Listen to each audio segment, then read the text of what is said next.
श्री शिवाय नमस्तुभ्यम। हर हर महादेव। भक्तों, कैसे हैं आप सब? आशा करती हूँ आप सब आनंद से होंगे। आज हम शरद पूर्णिमा के व्रत की विधि और कथा आपको सुनाने जा रहे हैं, जो कि गुरुजी ने इसमें बताया है कि इसे रास पूर्णिमा भी कहते हैं। और शरद पूर्णिमा को जो खीर का उपाय करता है उसकी मनोवांछित इच्छा पूरी होती है। तो आइए शुरू करते हैं। शुरू करने से पहले अगर आपको ये वीडियो पसंद आए तो लाइक करें, सब्सक्राइब करें, कमेंट में श्री शिवाय नमस्तुभ्यम हर हर महादेव लिखना ना भूलें। हर हर महादेव भक्तों। तो इसे रास पूर्णिमा भी कहते हैं। ज्योतिष की मान्यता है कि संपूर्ण वर्ष में केवल इसी दिन चंद्रमा षोडश कलाओं का होता है।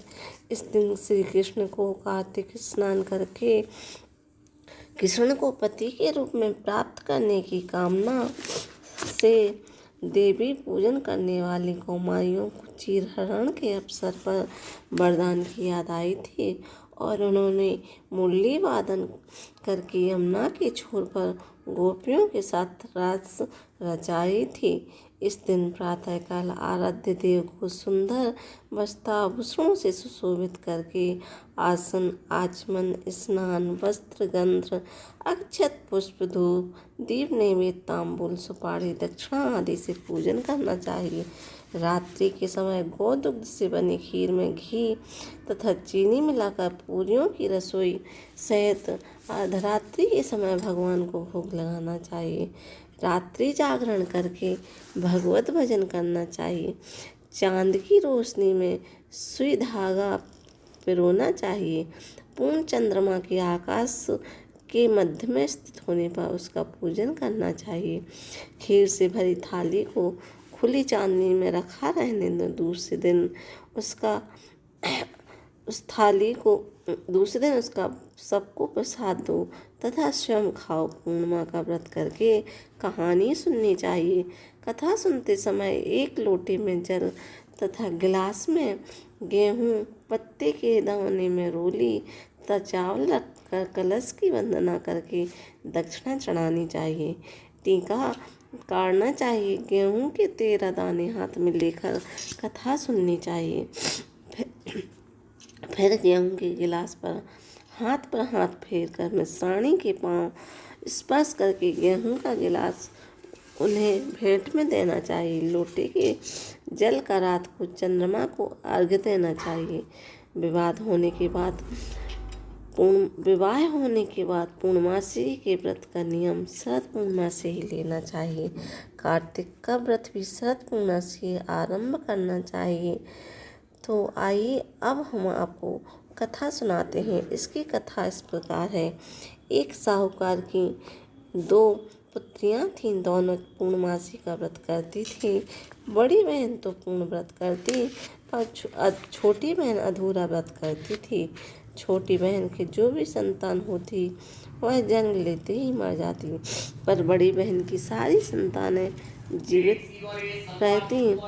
एक दिन छोटी बहन ने बड़े बड़े पंडितों को बुलाकर अपना व्रत बताया तथा कारण पूछा, तो पंडितों ने कहा कि तुम पूर्णिमा का अधूरा व्रत करती हो, इसलिए तुम्हारी संतानों की अकाल मृत्यु हो जाती है।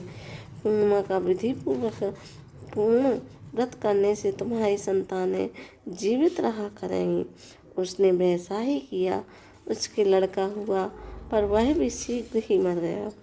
उसने उस लड़के को पीढ़ी पर लिटाकर ऊपर कपड़ा ढक दिया। तब बड़ी बहन को बुलाया और उसे वहीं पीढ़ा पर बैठने को दिया।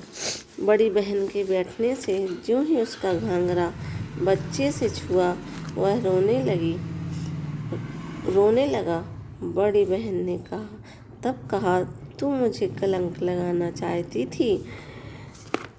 यदि मैं बैठ जाती तो लड़का मर जाता। तब छोटी बहन बोली, यह तो पहले से ही मरा हुआ था, तेरे ही भाग्य से जीवित हुआ है और मैं अधूरा, जिसके दोष से मेरी संतानें मर जाती, इसलिए मेरे पुण्य से यह बालक जीवित हुआ है। उसके बाद उसने नगर भर में पूर्णिमा का पूरा व्रत करने का ढिंढोरा पिटवा दिया। इसकी कहानी दूसरी इस प्रकार है।